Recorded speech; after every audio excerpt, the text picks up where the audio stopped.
Hey there, Agile people who have photos of yourself throwing axes on your online dating profile, and welcome to another episode of Agile Bytes, a podcast sponsored by Integrity Inspired Solutions, where we build software in an agile manner, day in and day out. Hey, how do you guys like the clickbaity title of this episode? I like it. I hope it brings in lots of unsuspecting people. The only thing I don't have is like, number 3 will shock you or something like that. But, you can throw that in mentally if it makes you want to listen to the episode more. But the clickbaity title is actually what I'm talking about, it turns out. So we're talking about faster delivery. Why are we talking about that? Well, there's a couple of reasons. One is, like I've said in earlier podcasts, a lot of times when managers, leaders, organizations come to me and they say, we want to be more agile, what they really mean is we want to deliver more faster. I would say that happens far more often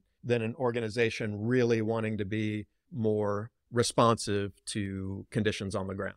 Yeah, maybe even 9 times out of 10, right? When someone says, hey, we really want to be more agile, what they mean is we want to be faster. We want to deliver more. We want to deliver it more quickly. We want to deliver more with fewer people. We want our developers to be more productive, whatever it is, something along those lines, right? Now, agile folks, if you are a CTO or a director or a manager of some kind, and you have gone to agile coaches or your teams with this kind of paradigm, probably someone has helpfully said, agile isn't about that. And that's true. Agile isn't about that. In fact, just a couple of podcast episodes, I pretty much came out and said that, right? If what you're wanting is increased speed, then being agile on its own, at least, isn't going to get you there because that's not really what it's focused on. But you could be forgiven for thinking that. That is not a newbie thing to think, because one of the biggest, most well-known books on Scrum, written by Jeff Sutherland, the Darth Sidious of Scrum, wrote a book called Twice the Work in Half the Time.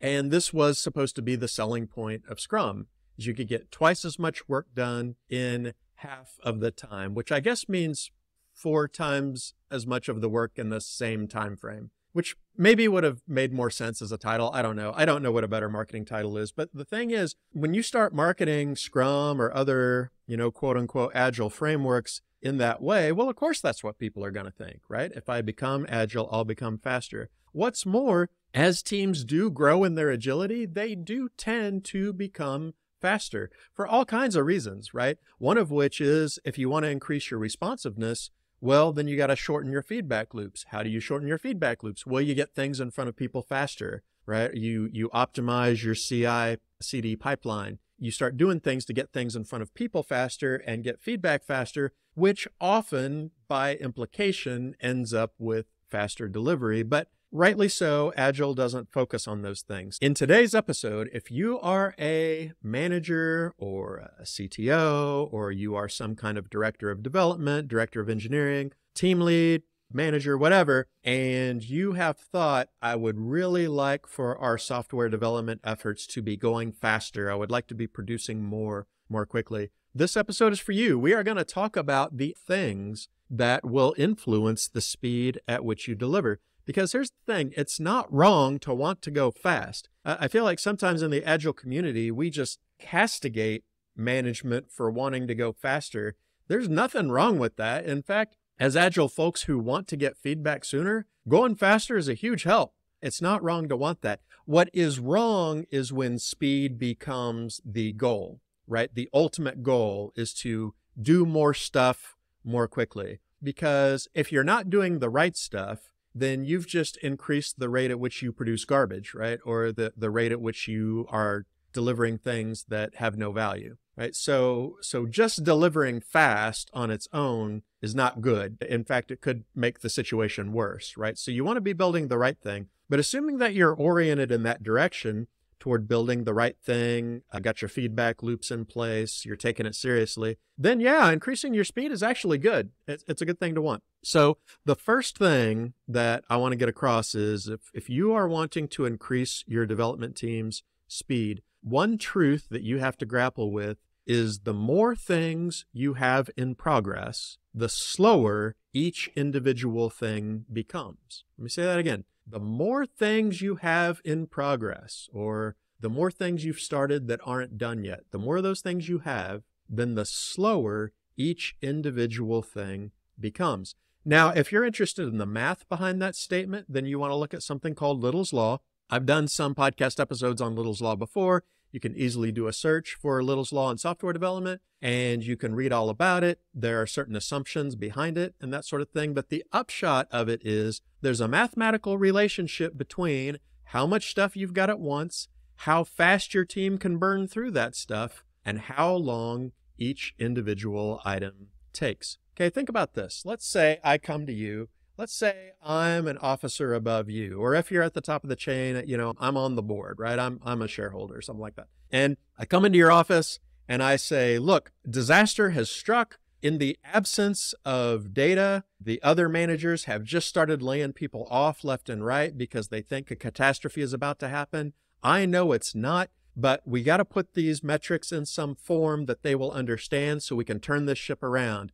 So I've got 2 reports that I need you to generate. Here they are. And if you can get these reports in the hands of these managers, we can stop the bleeding, right? We can stop this mass panic and these mass layoffs that are happening. And you're like, okay, I am saving the company, right? And so you have these 2 reports. And let's say, just to keep the math simple, that each of these reports represents like a half day's worth of work. And so I have these 2 reports and I'm looking at them and I go, you know what? Both of these reports are important. Both of these reports will help save people's jobs. It's really, really important that both of these things get done as soon as I can possibly do them. So what I'm going to do is I'm going to start both of them, and I am going to leapfrog back and forth between these 2 reports. I'll get a little bit done over here, a little bit done over here, and I'll have both reports in progress. I can tell my boss that I'm working on both reports. They're both in flight, and then eventually I will get them both done. Well, there's 2 things that you haven't considered. One is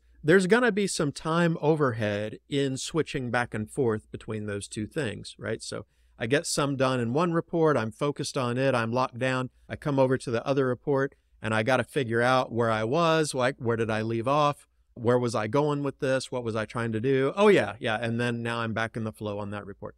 There's going to be some time lost there. And that time could be significant depending on the complexity of these reports. I might not get either of these reports done. But even if that wasn't a factor, let's say I'm seamless. My mind is a machine. I can switch back and forth between these reports with no loss of time due to context switching. I'm a multi-threaded processor and I am ready to go, So when will I get these reports done? Each one takes a half day to do. Well, if I'm dividing my time equally between these 2 reports, they will both get done. They will both get done at the end of the day.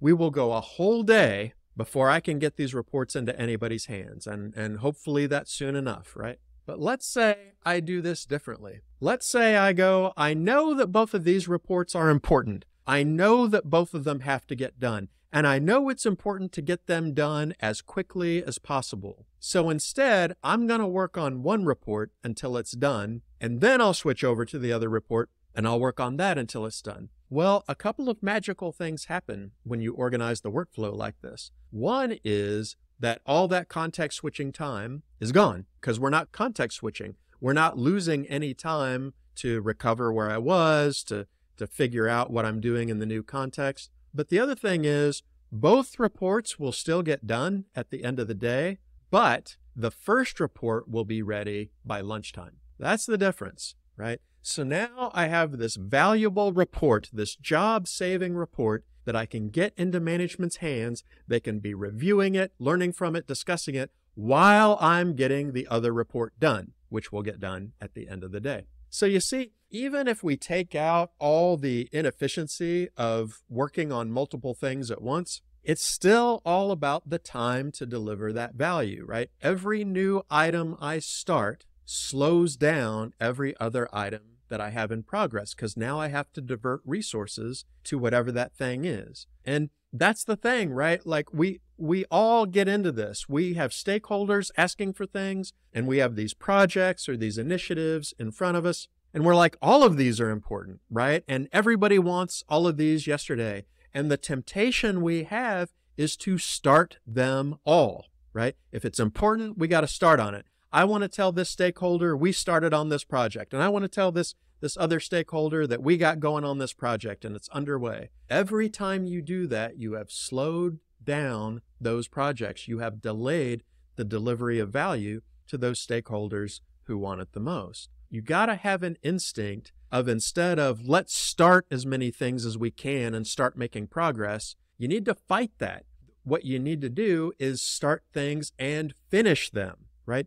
Stakeholders don't care how many things you've started. They care about what you've finished and when you have finished it. And if you want to finish things as quickly as possible, you're going to have as few things in progress as you realistically can. If we have 3 projects and everybody wants them and we've got one developer team, don't have them work on all 3 projects. Have them work on project 1 until it's done and then start project 2. They will end up delivering all these projects faster than they would have if they made little bits of progress on each one. Now, there are exceptions to that. For instance, project 1 might be valuable after delivering the first 8 features.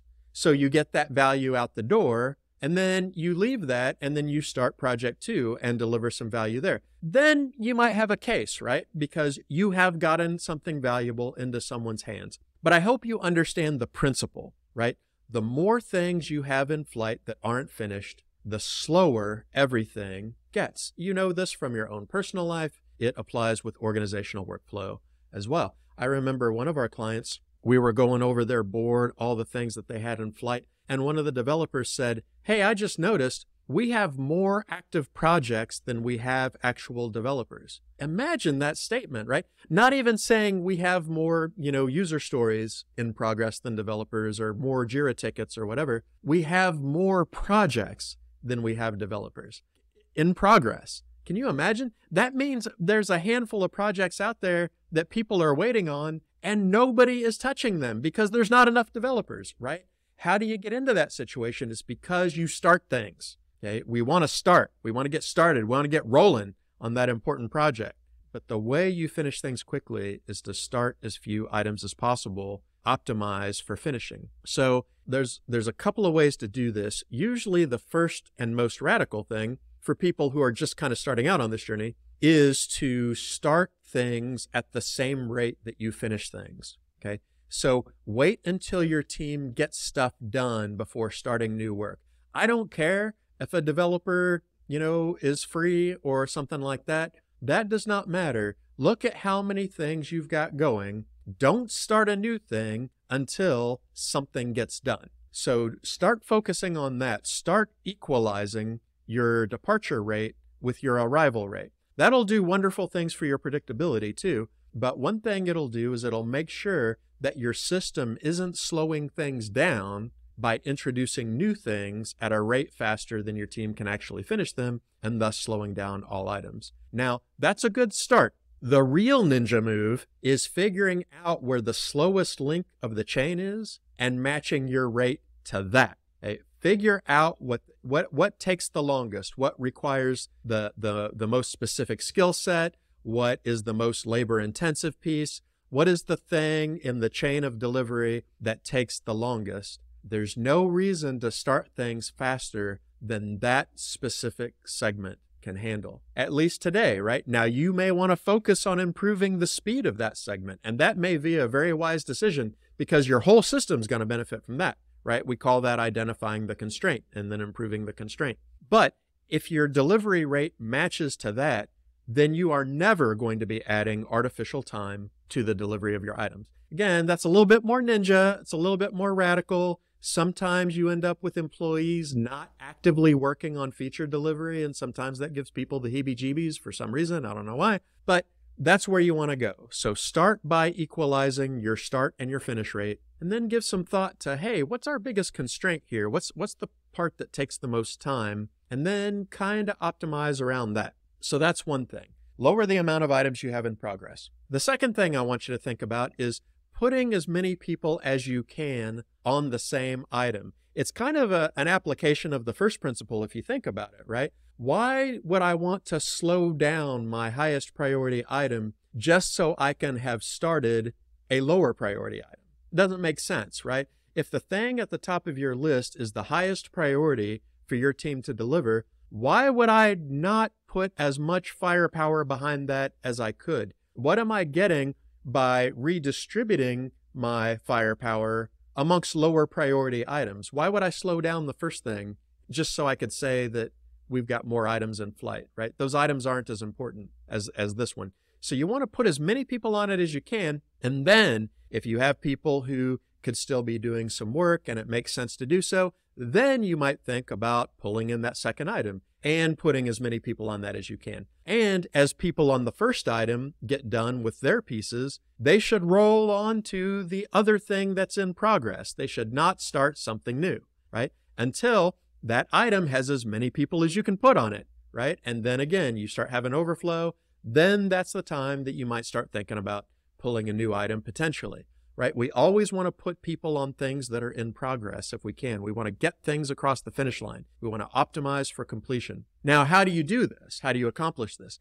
I will say that this pattern is one of the rarest that I see in organizations, which is unfortunate because it's a huge force multiplier. You will definitely have a competitive advantage if you can have a developer culture of let's all swarm around one thing together as opposed to let's each have our own, little Jira ticket or however you divide up your work. So how do you do this? Well, pair programming is a great way. You have two people who are delivering together. They are taking turns typing and solving the problem together. You've got real-time code review happening. And when you're done, two people have intimate knowledge of that feature, so you don't run into the issue where the guy who worked on that last is sick today. There's many, many documented benefits to pair programming. That's a way you can do it. Mob programming is just taking that same principle and multiplying it. Now you have a group.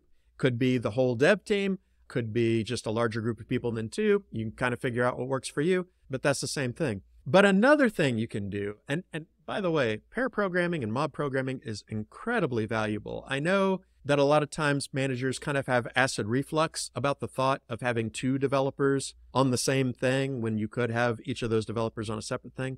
Keep in mind, things go faster the fewer things that you have and the more people that you can put on them, right? But if that's just too big a hurdle for you to overcome, here's a way that you can start to transition in that direction. Take a work item, break it down into its subtasks, put a developer on each subtask, right?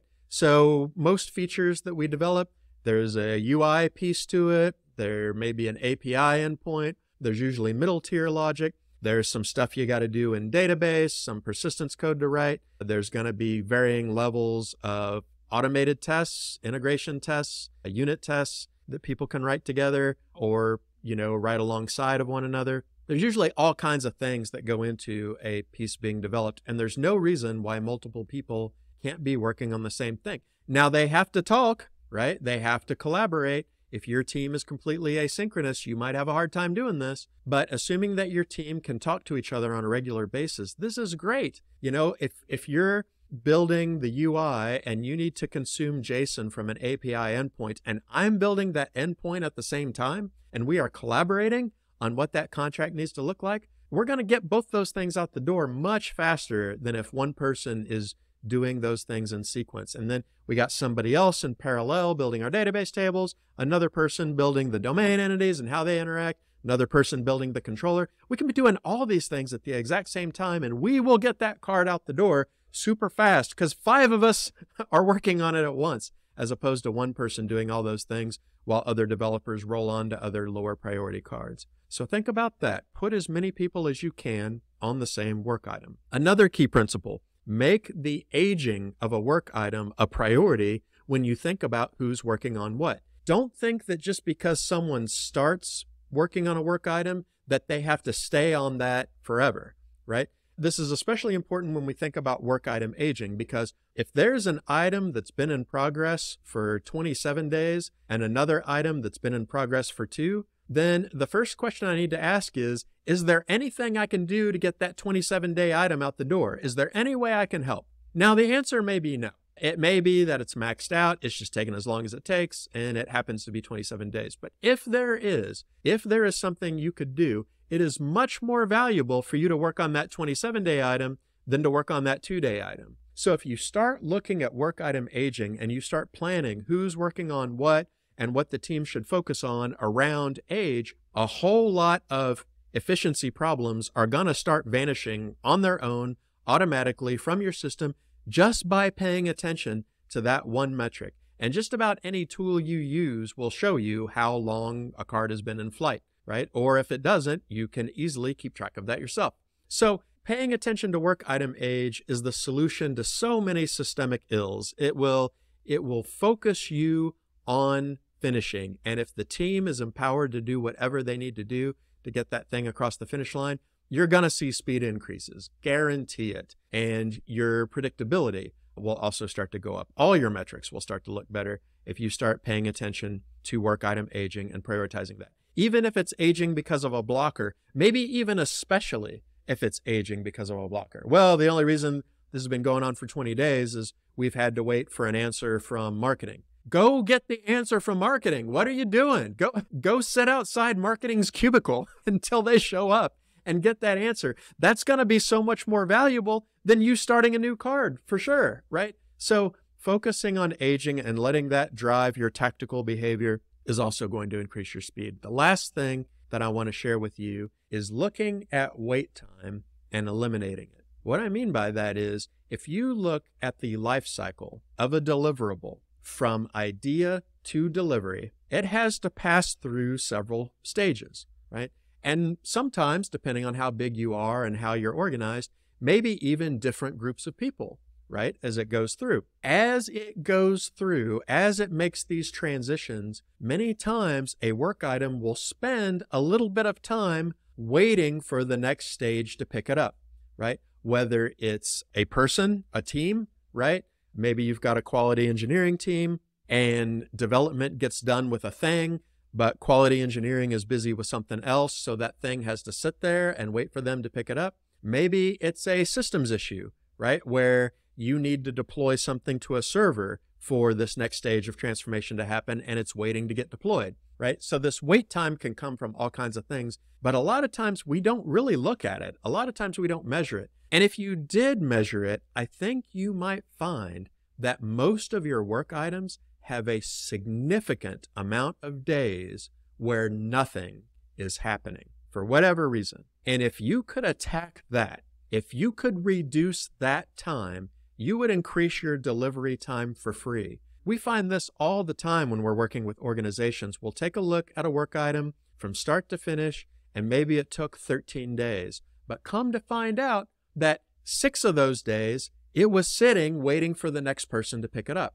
right? Wherever it was in the chain. If you could get rid of those 6 days, you would have delivered a ton faster for free, right? And if you've been paying attention to the other principles, a lot of times that wait time comes from a violation of those other principles. You've got too much work in the system for people to actually get to it in a timely manner. You want to have a system where people are ready to go. As soon as that work is ready, they're ready to go. They're hungry for it. They're ready for it. They're waiting for it. That's what you want in your system. You don't want a system where each link in the chain has their own mini backlog of things backing up because things are coming in faster than they can get them out the door. So look at your wait time. Look at the time a work item spends with nobody touching it and figure out why that is. There's all kinds of reasons. Maybe a developer got bored and rolled on to something else, right? Maybe somebody's like, hey, I need a break from this, and I'm going to put it down for a few days. Or maybe you're waiting to get information. Or maybe the next person who needs to pick it up just doesn't have the bandwidth for it. Whatever the deal is, wherever that wait time is, attack it, find it, kill it. Because if you do, you will get an incredible increase of delivery speed absolutely free. So I hope this has been helpful. I understand that these are things that may feel counterintuitive. We may want to, as managers, start things. We may want to spread our developers out as much as possible. We may want to have multiple things in flight, teams working on multiple products. But I hope I've given you some food for thought. That might not be a healthy instinct. The things that you think will make you faster, ask yourself, are they really going to make you faster, or will they just increase the rate at which you start things? Because the only points we put on the scoreboard is when we are finishing things. Thanks everyone for listening to Agile Bites. Agile does sometimes bite, but we don't think it always has to. If you enjoyed what you heard today, don't forget to like and subscribe to this podcast on whatever platform you happen to be using. And if you can, leave us a comment because we'd love to hear your feedback. What things would you like to hear about? What things did you hear that were valuable to you today? You can also head over to integrityinspired.com to sign up to our email list. But that's all for today, folks. We'll see you next time.